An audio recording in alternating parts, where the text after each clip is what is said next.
Hey, this is Justin Gilman with Quantum Leads, and today I'll be walking through your digital marketing attack plan to show you how you can turn your website into a lead generation machine and really generate some revenue for your business month over month.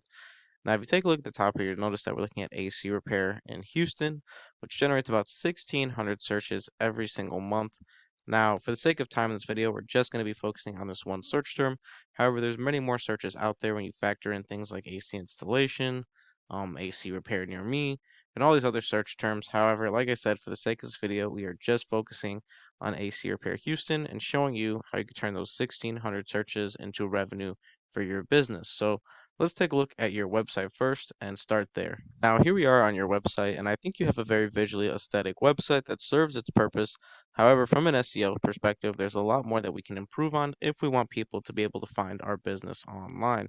Now, the first thing we're going to talk about here is internal search engine optimization, which is just anything that we can do from within your website itself to really improve your search appearance. Now, normally when you hear internal SEO, you're going to hear about title tags, heading tags, local business schema, and while those are all very important, for the sake of time in this video, we are just going to be focusing on content and keywords, as those are the two most important aspects of internal SEO.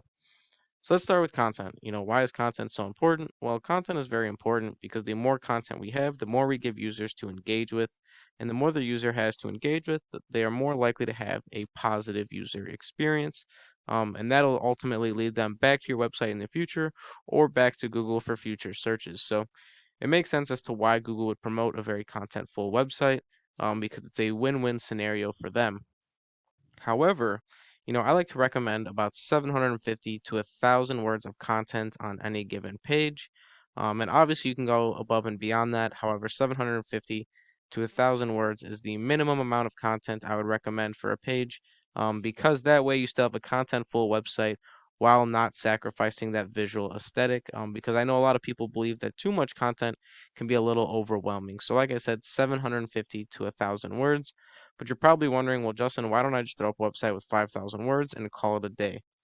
Well, the reason we can't do that is because we need to make sure that our content remains relevant. And the way we do that is with our keywords. Keywords are the most used words or phrases on a web page. And based on these keywords, we are going to tell Google vital information about our business. So let's take a look at your keywords and see what they tell Google. We're on a tool called Keywords Everywhere. And if we scroll down here, you're going to notice your most used keywords. Normally, I like to recommend you answer three main questions for Google with your keywords. Number one being, what you do. Number two being where you do it. And lastly, number three being who you are. So let's take a look at your keywords and see if they answer those questions. We're going to focus in on the first six for the sake of time, but I do always recommend further optimizing if you can. So number one and number two, I recommend industry specific keywords. So normally you put air at number one, and then number two keyword would be some sort of modifier to that first keyword. The reason I recommend air at number one is because it's very popular amongst AC related companies, obviously so. And then number two, some sort of modifier would be like repair, installation, or just something that complements that first keyword. Now, number three and number four, I recommend putting your location in there. We really want to put our location in our top four keywords because that's going to help Google determine where we do business and drive that local traffic to us. So, super important we have our location in there. And then number five and six, I recommend putting your brand in there. The reason I recommend putting your brand in there is because, yes, we will get searches from AC Repair Houston. However, we will also get searches for people looking directly for our company, and we want to make sure that we appear for both. So, definitely want to throw our brand in there just in case we're not already appearing for our own name. So, just a quick recap number one and two, industry specific keywords. Number three and four, location based keywords. And lastly, number five and six, we want branding based keywords. So, let's take a look at your competitors and see what they're doing as far as content and keywords go. AirTechs of Houston, they rank number one organically for AC repair companies in the Houston area. And let's take a look at why. So, right off the bat, you're going to notice that they have a ton of content on this home page. And that's doing a lot for them because definitely getting them some favorable results from Google. But ultimately, you can't rank number one just with content. So let's take a look at their keyword. So once again, back to keywords everywhere. And if we scroll down, you're going to notice that they have air at number one. Like I said, very popular industry specific keyword. Then they really harped on that location of putting it at number two. I recommend number three, but they did put it at number two. And then you'll see that their keywords start to vary and fall off a little bit. However, I would use these for some examples of keywords that you can use along with the recommendations that I made to create the strongest keywords list possible. Now, let's go back to your webpage and talk about external search engine optimization and how it ties into everything. So, now we're talking about external search engine optimization, which is essentially all the ways that we can improve your website from outside of your site. Now, in this case, we'll be talking about backlinking, which is very simple at face value, just a link from one website to another. However, from an SEO perspective, a lot more is going on. When you backlink from one website to the next, you are essentially saying that you trust the information that comes from that website, or you trust the business that that website is representing. And in the eyes of Google, that can go a long way because it essentially tells them that we're a quality website. So it can really help our rankings. However, we have to be very careful and focus on quality because just like we can tell Google that we are a quality website, we can also tell them that we are a harmful or spammy website. And the way we do that is with links from harmful or spammy sites. So definitely something to keep in mind. I see it happen all the time where people buy $50 worth of links on Fiverr, and they get 10,000 backlinks that essentially tank their website 50 positions. And that's no mistake because that is 10,000 references telling Google that you are also a spammy site. So let's take a look at your website currently and the backlink structure you have using a tool I have called Ahrefs. So here we are in Ahrefs, and you'll see that you have a 20 UR, a 21 DR, which generates you about 53 organic users every single month and a traffic value of $675. Now, let's break down these metrics further. What is UR? What is DR? Now, UR stands for the individual power that a singular page is generating. So in this case, we're talking just about your home page, whereas DR stands for domain rating, and it is the power that goes through your entire website. So we want the strongest of both metrics along with our internal SEO to create the best results possible.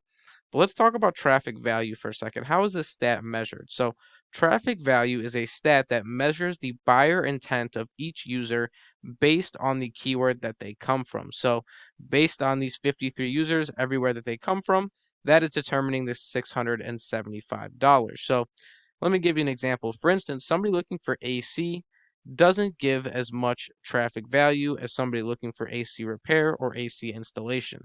Now, the reason that is somebody looking for ACs could be looking for pictures of AC units, blog articles about AC units. However, somebody looking for AC repair or AC installation, 9 times out of 10 is looking for a direct service for purchase or is looking to sell a service. So, a lot more buyer intent from somebody looking for AC repair or AC installation, and they will ultimately transfer you a lot more traffic value. Now let's take a look at some of your competitors and see what they're doing as far as these metrics go.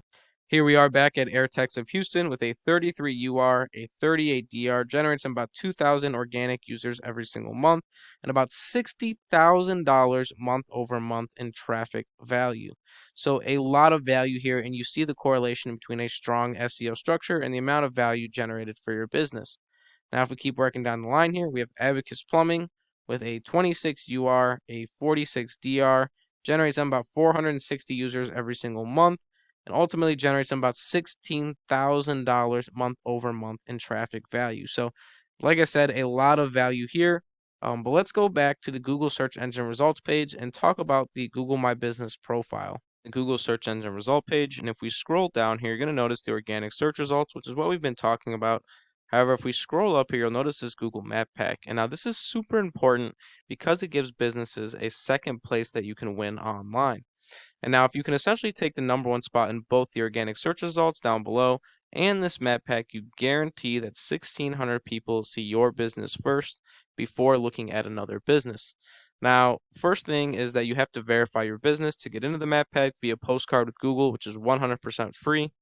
And the next thing you'll have to do is adhere to the different factors they're looking for, which the next most important thing after the verification and the form fill out would essentially be the organic search result.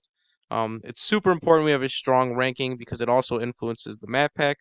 Number three, what they're looking for, citations. Citations are all the different places your business's name, address, and phone number are listed online. Some popular citations are things like Yelp, Yellow Pages, Facebook, Instagram. All those are different citations you can give for your business, and they all count for the Google Map Pack. So definitely something to think about. Let's take a look at how many citations each of these businesses has and determine how many you'll need to go in and start outranking them. Richmond's Air at 15 citations. Then we have ASAP Air with 59 citations, and then we have H-Town AC Repair with 25. Now, like I said, you have to adhere to all the different factors. Otherwise, you end up with a situation like this where a company has less or more citations and they're either being outranked or they are, outranking another company despite falling short in one or more facets. So, like I said, want to really get down and make sure we optimize every single part of this, from the internal SEO to the external SEO and ultimately the citations. I normally recommend doubling the biggest number in here. So if there's 59 citations, we are going to need 118 citations to really go in and compete with these companies and start outranking them along with the other factors. Now, that's all I really have for you in this video. Once again, my name is Justin Gilman with Quantum Leads.